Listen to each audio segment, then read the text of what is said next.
अस्सलाम वालेकुम जी हसन जी लतीफ़ जी अजीब रहबर साईं जी एम सैयद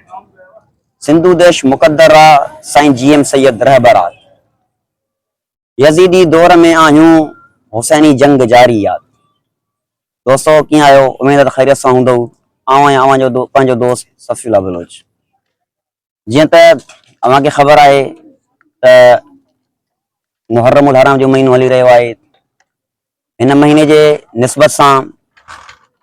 जिस्कम जे तरफ़ां एक प्रोग्राम रखियो है लॉन्ग मार्च जो जेको 12 मुहर्रमुल हराम ते सकर शहर में बिहार कॉलोनी खां वठी करे नेशनल प्रेस क्लब ते लॉन्ग मार्च जी सूरत में वेंदो जंहिंमें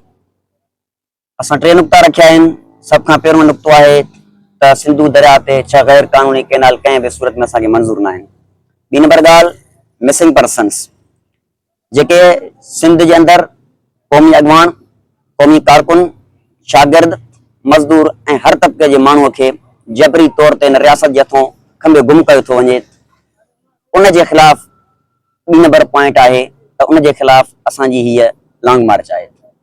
3 नंबर ॻाल्हि त कारपोरेट फार्मिंग जेको हिकु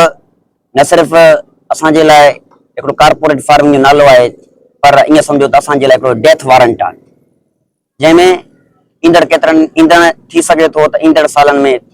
असांजा बच्चा बुख मरी सघनि था। इन जे लाइ 3 नंबर ॻाल्हि कारपोरेट फार्मिंग त ज़मीननि ते जेका फौज जी सूरत में कब्ज़ागिरी वालार जेका थिए पई उन जे ख़िलाफ़ इन जे लाइ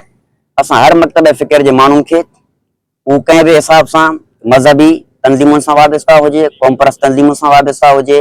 ऐं कंहिं बि मकतब फ़िक्र सां वाबस्ता हुजे उनखे असां दिलि जे गहराइनि सां दावत था ॾियूं त हू असांजे हिन लॉन्ग मार्च में शरीक थी करे पंहिंजो क़ौमी फ़र्ज़ु निभाइनि पंहिंजे सिंधी हुजण जो सबूत ॾियनि छो त ही जेका जंग आहे इहा हिकिड़े फ़र्द जी जंग न आहे ही जंग कोई क़ौम जी जंग आहे जेका पंजाब साम्राज्य सां जुड़णी आहे। इन जे लाइ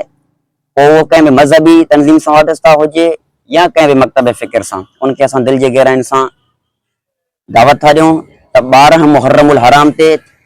सुबुह जो 10 वॻे अचण जो हंधि सखर बिहार कॉलोनी जितां लॉन्ग मार्च जी सूरत में नेशनल प्रेस क्लब ते असां वेंदासीं ऐं उते वञी करे असांजो लॉन्ग मार्च इख़्तिताम पज़ीर थींदो। उनमें जेके कुझु पार्टियुनि जा नाला असां मेंशन कयूं था JUI आहे उनमें सां विफ़ाक़ी या गैर विफ़ाक़ी या क़ौम परस्त तंज़ीमूं सभिनी खे असां इनवाइट था कयूं त उहे अचनि। JUI PTI SUP ऐं कुझु ॿियूं बि जेके पार्टियूं आहिनि उन्हनि खे बि असां दिलि जे गहराइनि सां दावत ॾियूं था त हू 12 मुहर्रमुल हराम ते अची करे पंहिंजे सिंधी हुजण जो सबूत ॾियनि ऐं असांजो साथ ॾियनि। जी हसन जी लतीफ़ तारीख़ ऐं टाइम ॿुधायो आहे।